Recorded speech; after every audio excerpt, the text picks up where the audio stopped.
The Industrial Revolution that happened before the fire drastically changed America's economical, social, political, and cultural climate. Steamboats of the 1800s, Erie Canal built in 1817, the railroads of the 1830s all changed how the economy functioned. Because of those inventions, trade became more efficient nationwide. Then, the Bessemer method for processing steel efficiently and cheaply was invented in 1855.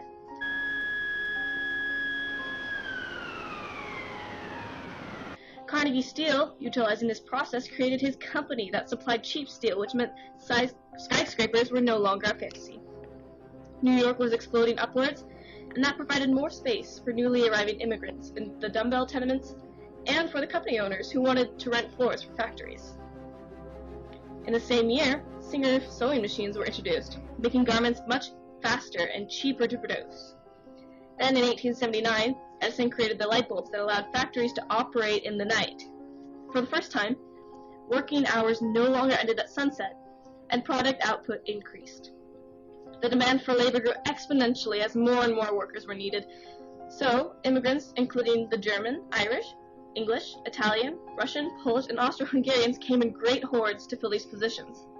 Most, if not all, arrived through Ellis Island and looked for jobs in the East.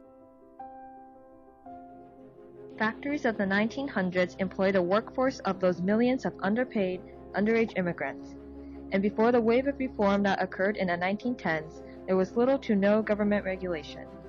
Because of that, the factory owners were able to take advantage of their workers by cutting wages, extending hours, and allowing the harsh working conditions to continue in unsafe environments.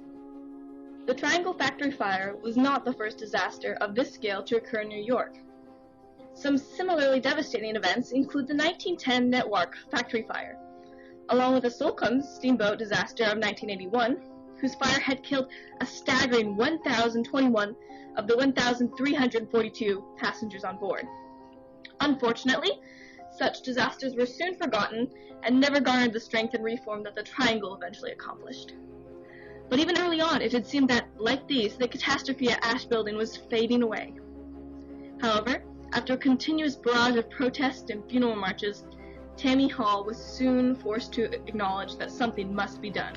And with this, a new wave of official workplace reforms were installed, and things such as automatic sprinklers, fire drills, and workplace safety rules became requirements. Fire escapes, occupant limits, and bathrooms were given stricter standards for safety and sanitation. Soon, employment was even prohibited for women within 4 weeks after childbirth. So rather than being fired, women were given their first glimpse of maternity leave. Therefore, the Triangle Shirtwaist Fire of 1911 was a turning point of organized labor and represented a change towards government regulation of business. This was made possible by the immediate responses from the general public and the workers who demanded change from Tammany Hall. And after years of political standstill, unions finally got the legislation passed to secure the rights and better conditions they had been needing. Prior to the Triangle Fire in the summer of 1911, the National Women's Trade Union League of America had already existed to hear the cries of workers demanding for improved wages, hours, and safer working conditions. Clara Limlich, an activist for workers' rights, had once said that the bosses in the shops are hardly what you would call educated men, and the girls to them are part of the machines they are running. And in November of 1909, Limlich rose to speak again. In front of the local 25 union meeting, she demanded swift action. In Yiddish she said, "I am tired of listening to speakers who talk in general terms. What we are here for is to decide whether we shall strike or shall not strike. I offer a resolution that a general strike be declared now." After a prolonged roar of approval from the audience, a strike was unanimously voted for. This was later known as the New York Shirtwaist Strike of 1909, and it ended in 1910 after a compromise called the Protocol of Peace, which met some but not all of the conditions the Union had laid out. The date was March 25th, 1911. At 5:41, just minutes before closing, a cry of panic rose above the crowd. It had started with a simple fire in one of the cutter's scrap bins, but it was enough to set the top 3 floors of New York's Ash Building ablaze. It is unknown whether the hose pipes were rotted, rusted shut, or turned off by the managers, but it soon became clear that the water hoses weren't working. This meant the fire was raging uncontrollably, and the girls were forced to choose between their narrowing options of escape. The Washington Street door was locked. There were shutters on the single fire escape, and of the 4 elevators, only one was working. Despite these troubling circumstances, all options were tried. Girls ran through the steadily narrowing staircase of the Green Street door. They leapt into the elevator passages and from the 9th-story windows. It's the only way to save you.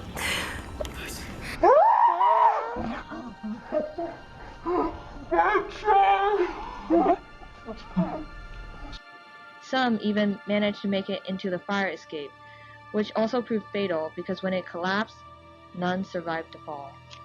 There was a final option that had a higher survival rate, but it was not well known to many of the workers. This option was to climb to the roof where the painters from the day earlier had left their ladders. From there, the girls used the ladders to climb to the roof of the adjoining building and to safety. The fire was contained within 30 minutes, but the death count was horrendous, as there were 146 dead by the end of the day. The victims, mostly Italians, Russians, Hungarians, and Germans, were girls and men, reported the New York Times the day after the fire.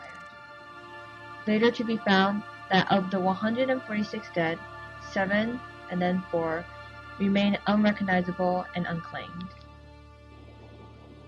The officers worked into the night, labeling and carting the bodies to Charities Pier. And these bodies were just the beginning, because with this, the unions cried out for change. Unions like the National Women's Trade Union League of America, International Ladies Garment Workers Union, and the Women's Trade Union League kept pressure for reforms and change. Other allies, like American Federalists, led by Samuel Gompers, offered their support as well as the broader Union of Public Support, who remained shocked by the horrendous fire. As shown in American Federalist papers, unions could organize their own relief work. These papers showed that a union of workers could achieve great changes in reform when it approaches the task confidently and energetically. The Public Support was overwhelmingly pro-union, as the newspapers illustrated political cartoons that criticized corrupt business owners. In the political cartoon that was printed in New York Times, dying girls are shown to be pushing against a door blocked by their boss made of money, the Shirtwaist Kings, who chose to prioritize production over safety. This clearly depicts the company owners in a negative light, casting them as the greedy villains, and shows the workers as a group of oppressed people who need unions. Other political cartoons are just as biased, such as this one, which depicts the building inspector as a walking skeleton, which symbolizes death.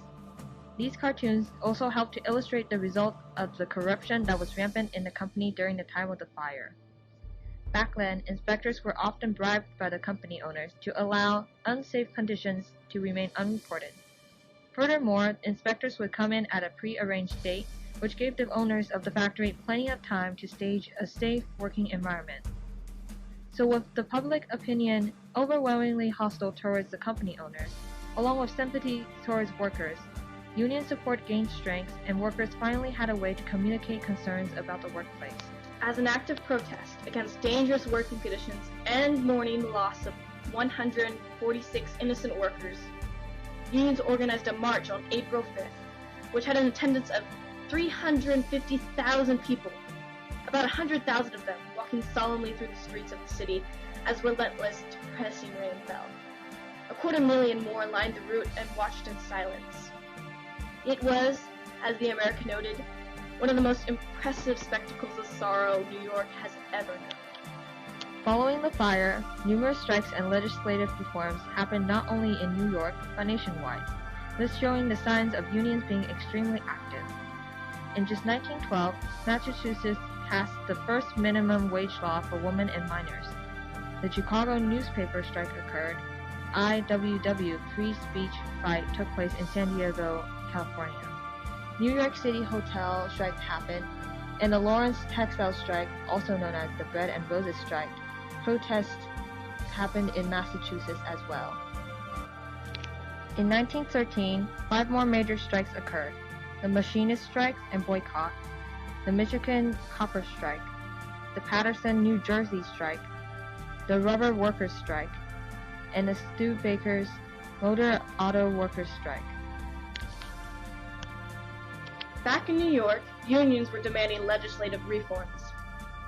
In the American Federalist, Samuel Gompers argued that unsafe working conditions happened because business owners were taking advantage of the lack of specific laws regulating the safety of the workplace. This problem was known for a long time, even before the fire. But it was the death of these 146 girls that was the catalyst to reform in New York legislation and the change of attitude in Tammany Hall. First, the Factory Investigation Commission was created by no one other than Charles F. Murphy, the leader of Tammany, to deal with the corruption with inspections. In a hearing of the commission, an inspector who was bribed admits to checking with the Triangle factory just 2 weeks before the disaster. But he avoided admitting to the dangerous environment such as the fragile fire escape and the infamous locked door that had trapped the girls inside. Murphy's quick and decisive actions shocked the public. Tammany was known as being corrupt, but because of the shifting tide in support of unions, Murphy took immediate actions to grant a safer working place. In the golden era of remedial factory legislation that followed with the creation of the commission, the New York legislation adopted 36 of the commission's laws that addresses fire drills, automatic sprinklers, cleanliness of workrooms, elevators, and so on. Secondly, Robert F. Wagner, one of the two leaders of the commission, became a U.S. Senator and while in office saw through the passage of the National Labor Relations Act in 1935, granting to workers everywhere the right to organize strikes and unions. Not only was it one of his greatest achievements, but this was also one of the important milestones in organized labor history.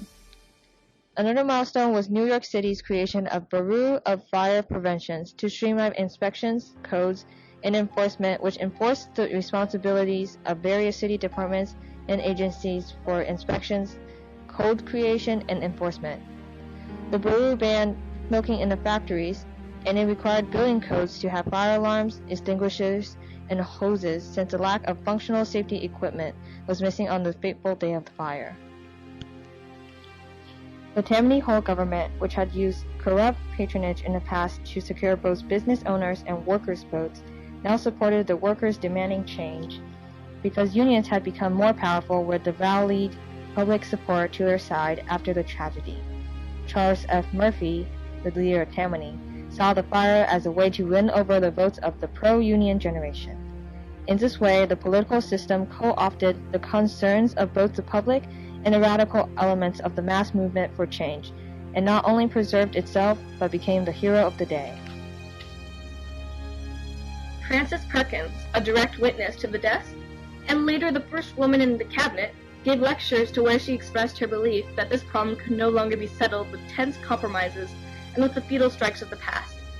Perkins knew better than anyone that the factories in New York were dangerously vulnerable, and due to her extensive research, she came to conclude that the best solution was proper legislation to prioritize safety over production output. This amazing woman also joined the New York Factory Inspection Commission and went on to become the Secretary of Labor during FDR's presidency. There, she helped craft federal laws that limited working hours nationally and the age of children who could work.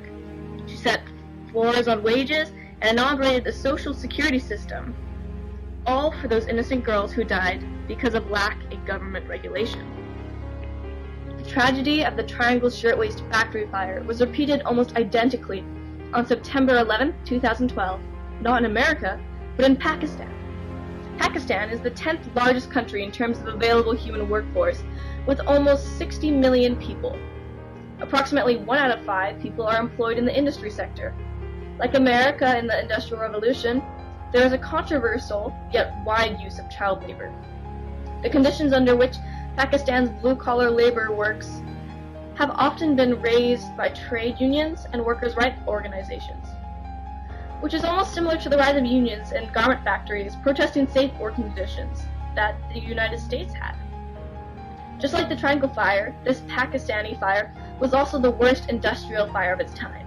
In both fires, flames and smoke swept the cramped textile factory and created panic among the hundreds of poorly paid workers who had been making garments.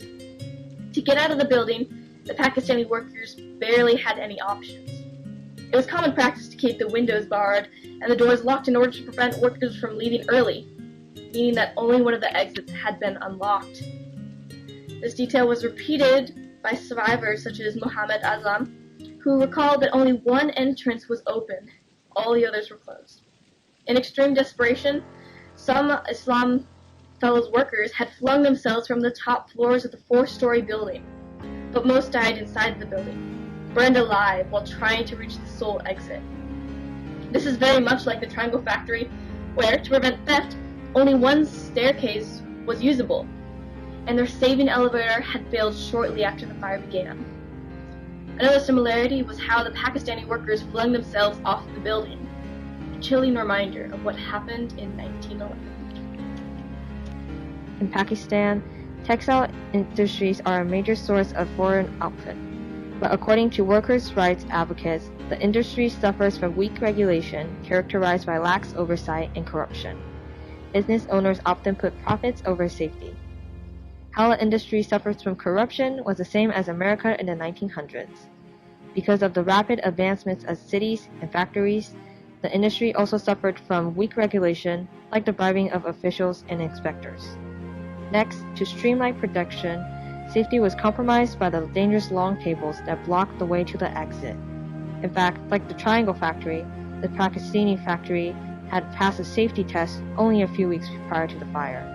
No doubt, the corruption was the same faced by American workers of 1911, which stopped officials from noting and reporting the dangerous working conditions. The New York Times reported that the fire immediately revived long-running questions about the regulation of Pakistan's manufacturing sector, and of the vital textiles industry in particular, which remains parallel to the backlash faced after the Triangle Fire. However, unlike the reform and rise of unions after Triangle, Pakistan seems to have done nothing to improve the conditions of the workplace.